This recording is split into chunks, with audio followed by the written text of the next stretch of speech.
നമ്മളിപ്പോൾ ചിക്കൻ കറിയാണ് ആക്കുന്നത്. ചട്ടി വെച്ചു. ചട്ടി ചൂടായതിനു ശേഷം ഇച്ചിരി എണ്ണ ഒഴിച്ചു. നമ്മൾ ചൂടായിട്ട് ഇച്ചിരി കടുക് ഇടുവാണേ. കടുക് ഇട്ടു. നല്ലോണം പൊട്ടി കഴിഞ്ഞിട്ട് വേണം ഉള്ളി ഇടാൻ. കരിവേപ്പില അങ്ങോട്ട് നമ്മൾ ഇടാം. കടുക് നല്ലോണം പൊട്ടിയതിന് ശേഷം നമ്മൾ അരിഞ്ഞു വെച്ച സവോളയും തക്കാളിയും പച്ചമുളകും ഇഞ്ചി വെളുത്തുള്ളി എല്ലാം കൂടെ അങ്ങോട്ട് ഇടാൻ പോവാണ്.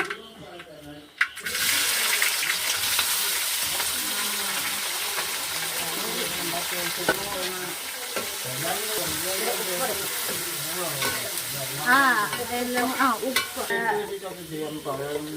അത് ഇതിൽ ഉപ്പിടുവാണേ. ഉപ്പ് മഞ്ഞപ്പൊടി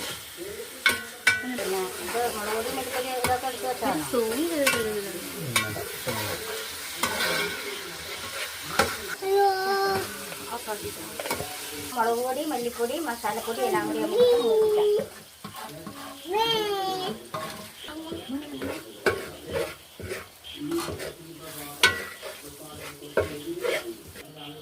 ഇച്ചിരി മസാലയുടെ വെള്ളം കലക്കി അതിനകത്തോട്ട് മൂപ്പിച്ച് കഴിഞ്ഞിട്ട് അങ്ങോട്ട് ഒഴിക്കാം.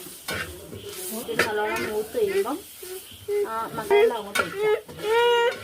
ഒഴിക്കാൻ നേരത്തെ പിടിക്കുള്ളൂ. വെള്ളം അങ്ങോട്ട് നമുക്ക് ഒഴിച്ചു കൊടുക്കാം. നല്ലോണം അങ്ങോട്ട് മിക്സാക്കി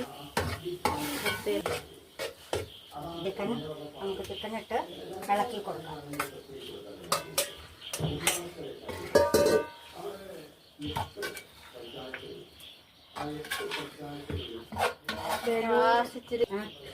നമ്മൾ റീൽ ചെയ്തില്ലേ മഞ്ഞപ്പൊടിയുടെ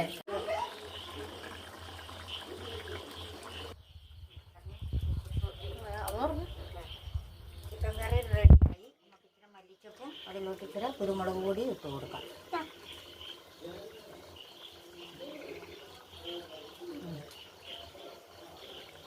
ഇളക്കി കൊടുക്കാം.